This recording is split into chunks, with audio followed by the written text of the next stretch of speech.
So నేను main taxi కోసం మాత్రమే ఈ కార్ తీసుకుందామని చెప్పి చూశాను. సో ఈ కార్ కూడా నాకు 8,40,000 చెప్పారు షోరూమ్ వాళ్ళు. బట్ ఆన్ రోడ్ నా వరకు వచ్చేసరికి డిస్కౌంట్లు అవి ఇవి అని చెప్పేసి 8,10,000కి అయితే ఇచ్చారు భయ్య. సో నేను డౌన్ పేమెంట్ వచ్చేసరికి 2,85,000 పే చేశాను. రిమైనింగ్ 5 lakh చేంజ్ ఉంటుంది. అది వచ్చేసరికి ఈఎంఐగా కన్వర్ట్ చేసుకున్నా. ఎవ్రీ మంత్ నాకు 16,700 రూపీస్ ఈఎంఐ అయితే పడుతుంది.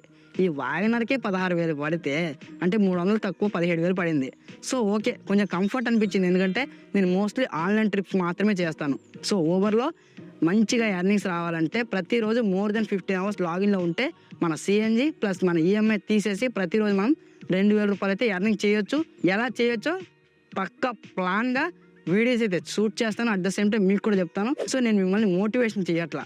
నేను కార్ ఈ పర్పస్లో తీసుకున్నాను. మీరు కూడా కార్ కొనే ముందు ఏ పర్పస్లో తీసుకుంటున్నారో అని చెప్పి ఆలోచించండి అని చెప్తున్నా.